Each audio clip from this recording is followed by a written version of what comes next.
don't know if you met someone that you really hit it off with really well, and you came to respect them and admire them and appreciate them as a friend and even support them and invest in them. And then at some point, when the going got tough, I suppose, or when bad weather came, that friend just blew away or just froze up in the rain.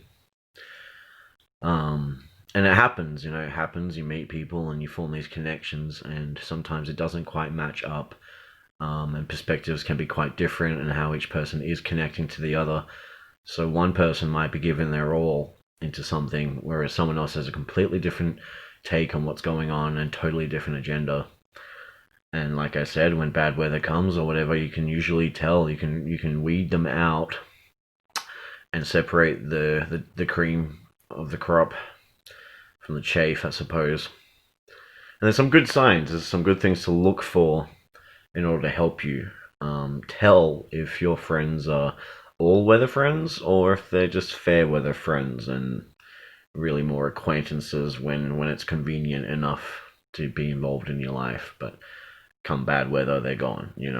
And it's pretty obvious. The simplest way to put it, the most fundamental way to approach this, is to look at the source of all these behaviors and these two different kinds of people. On one hand, you got somebody who is a genuine friend and there's a well established connection and level of respect and care for each other and appreciation. And on the other hand, you've got this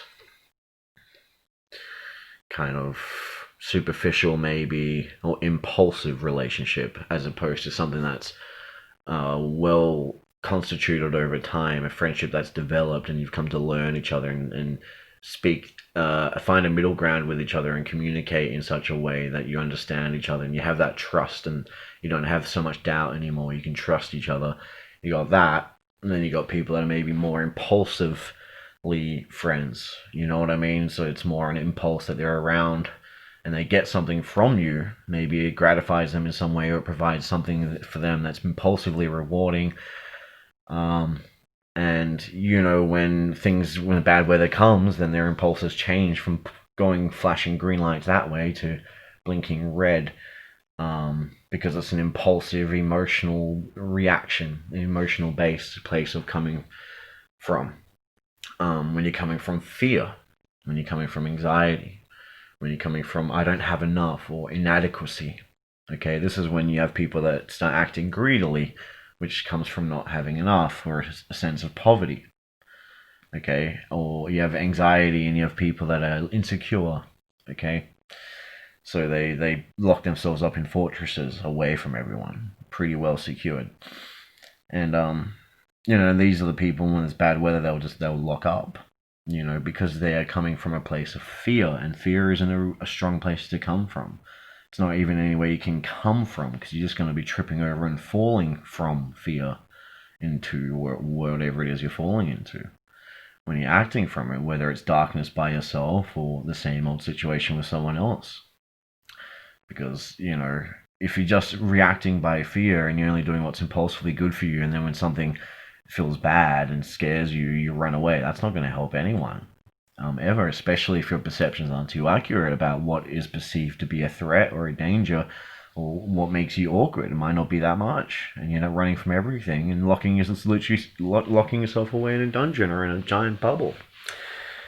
Okay, and then you got other people that are coming from a more secure place on the Maslow's pyramid. They got that sense of self and physicality and who they are, even their mental identity to an extent. They're aware of their code, their constitution, their values, their beliefs, what they stand for, what makes them, what they believe in, what they subscribe to, and they understand all this. They accept, for the most part, this, and the greater they can accept their own truths about who they are and how they are perceived and rightfully so in the world, the sooner they can accept all that, the easier they can understand other people and be patient with other people and come from a place of love and understanding. If you are not as onto everything when it comes to your deeper truths and your complexes and things that people perceive about you that might be true that you don't want to admit, that's going more towards ego and insecurity and fear.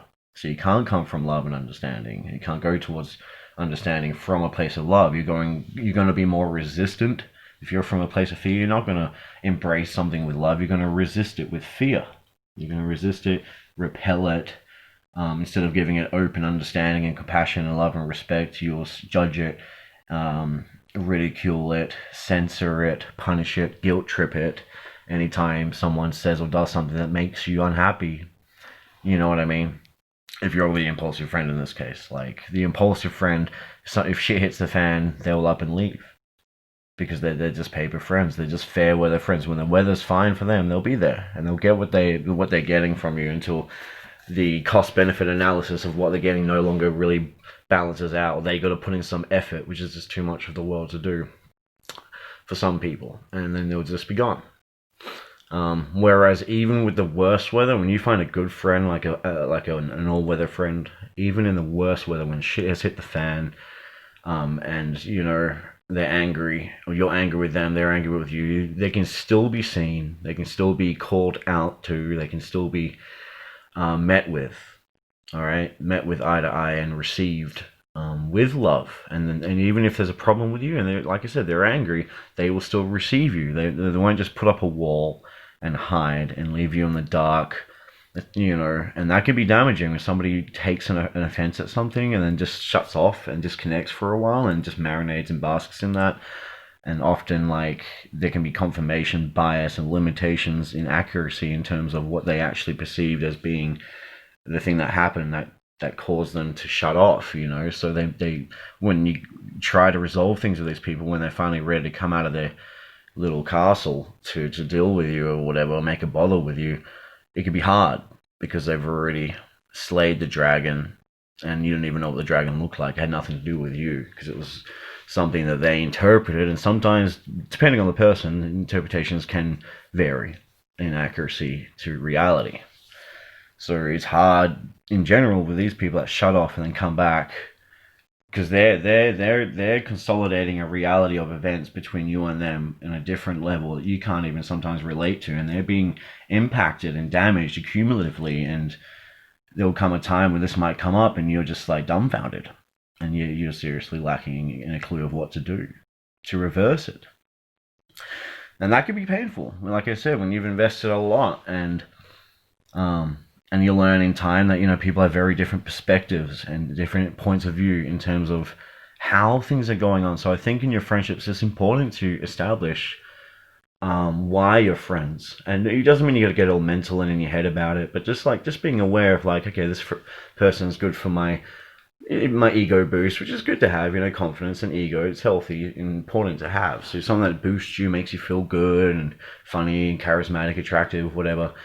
And then somebody that might, you know, you like to hang out with because they get you thinking more clearly and they're on a similar wavelength. You can talk to them about things and explore theories and solutions to problems and all these different things. All right. Forgot the point. I forgot the point of where I was going. Totally forgot the point. But that's the overall point of the video, is that, you know, you have people from a place of security where the mask of ego is not wearing them, meaning they're not relating to themselves as a prop that's an extension of a mask. The mask isn't wearing them as an outfit, meaning they're only seeing themselves through the eyes of the other people watching back at them, seeing their mask, and they're more concerned with how they're being perceived, how they're seeming, how they're looking, and appearances.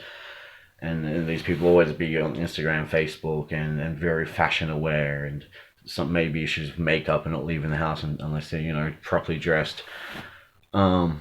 Because they're seeing themselves and evaluating themselves from the outside in, and they've lost that connection to source that unites us all as fingers on a hand under one soul.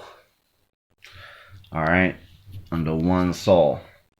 They watch themselves from the outside in because the mask is wearing them, and that's the cruel cat, because the cruel cat ends up hurting themselves and other people because the ego takes control of the steering wheel completely. And it's hard to get out of that situation. And then you got the cool cats, those that realize you need a mask sometimes, and they wear the mask, and they wear the ego, and they participate in various roles and whatever. But they are coming from the inside out, and they are wearing the mask. The mask and the ego is a tool, an extension of them. They are rooted in their heart, And when you're rooted in your heart, you're not a paper friend. You're like stone. You're solid.